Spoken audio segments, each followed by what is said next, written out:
Hello and welcome to another video. Today I am unboxing my second order from Pruche. Pruche is run by Eve Bolt on Etsy and she sells handmade watercolours. Now I already bought some colours beforehand. In a previous video I unwrapped these three colours here. And Eve also sent me a yellow on a dot card and some shimmery colours. So I ordered 4 more colours. These are the ones. So I went for 2 pastel shades, and these are a mint and a coral. And I also went for these more muted tones. We have here Spanish Gold Ochre, which has been highly recommended to me by other YouTubers and people who use Eve's paints, and Green Gold, which I thought would be interesting to try. And I've also got a sample of light ochre, and in the note that came with the order Eve said I added a small bonus to go with all the rose gold and copper goodies. So as you might remember last time, Eve said that she knew how much I loved gold and coppery things, so she sent me a really shimmery gold colour, watercolour, and also a shimmering bronze shade. So today Eve also sent me a shimmery copper to add to my little collection. And we've also got another beautiful painting of a bird as a thank you card, so I'll be putting that with my other one.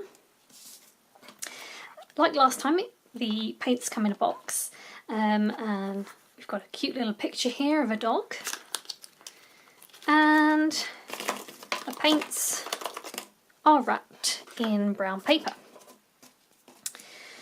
So I have got 6 spaces left in my box here. This box is now going to be dedicated just to Eve's paints, so this is my Pruche watercolour tin, and I have exactly 6 more colours to add to it. So I'm going to unwrap these now. Also you will see that I have kind of perfected my technique now for getting the spot samples into a pan. I'll just explain quickly now before I go ahead. Basically what I do is I peel as much of the backing off of this paint as I can, and then with any paper that is left stuck to the other side, I simply add some water from my water brush onto it, like a little blob of water. I let that soak in, and then after a few seconds or a minute, you should be able to then scrape away the paper that was stuck to it, and that seems to be the best way to kind of preserve as much of the sample as possible to put into the pan. So I'll be doing that. So let's fill up this watercolour tin.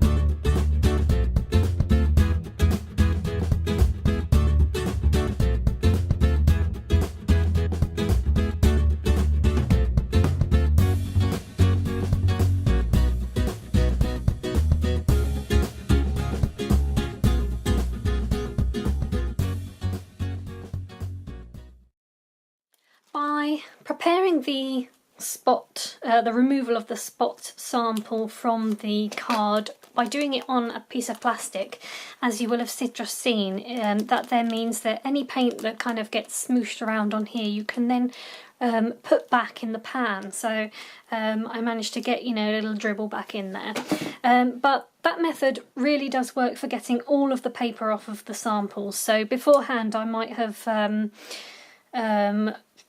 ended up with a few bits of paper in the pan with the spot sample, so obviously that's not ideal, but this method for removing the card is really handy so that you can have a nice clean little sample. So I'll pop that in there. So now my custom palette here is really starting to take shape. So now my custom palette from Pruche is almost complete. I just have to pop these bars back in place to keep the pans in nice and snug.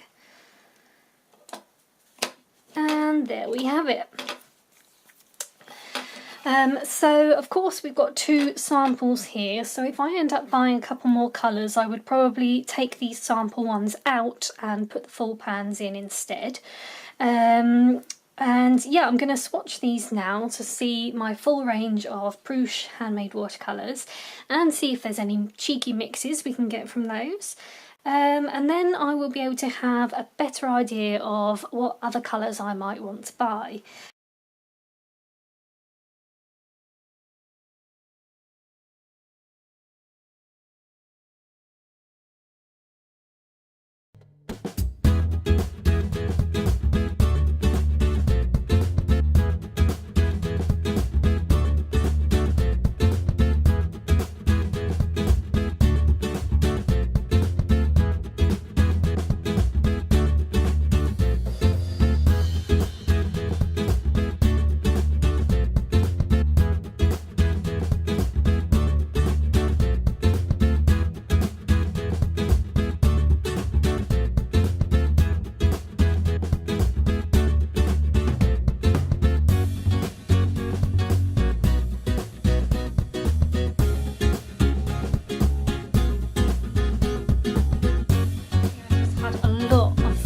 Mixing these colours and trying them all out.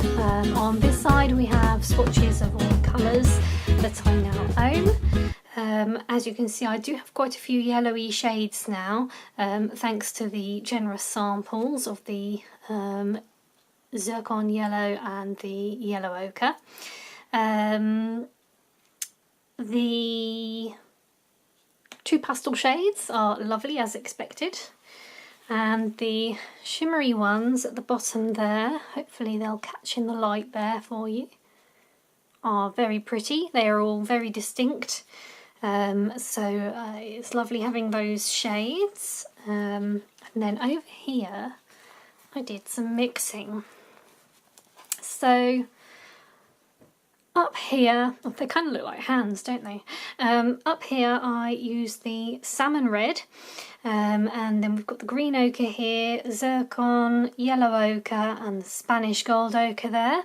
I also tried the blue colour that I've got into the salmon red, and that makes an interesting kind of grey shade. Then I did a big splodge of the blue colour, and then I tried different colours with that. So we've got the zircon yellow here, which makes a really nice teal kind of green. The yellow ochre here makes a nice kind of darker forest green sort of colour. The Spanish gold ochre mixes to make a very nice dark green, kind of olive green. And then the salmon, as we saw before, makes a kind of grey shade. And the potter's pink is very granulating, and it mixes to make a beautiful granulating kind of bluey purple greyish shade. I really like that. Then I did a few other small tests. The green, what's that one called? The green gold one mixes with the blue to make a very bright kind of green. And then we've got the pastel shades. So the mint colour I mixed with the potter's pink, and that makes a very nice kind of dusky kind of purpley pink colour. And then I also tried it with the zircon yellow, and that gives us a lovely kind of pastel green shade. Then with the coral colour here, I mixed it with the salmon, and it makes this gorgeous kind of pastel salmon shade. And then I mixed it also with the blue, and it makes a really nice shade of greyish blue there. And then I also tried it with the Potter's Pink here, and that makes a really interesting kind of mottled dusky pink there. So I am chuffed with these. I actually was able to make more mixes than I thought I'd be able to with my varying yellows. Even though I'm limited in my blue and red shades, I think I've managed to get quite a nice range of colours there. I still think if I was to buy another one, I might select a red shade, more like a sort of brighter red shade, I think. So I am loving these colours. I am so happy with my choices so far.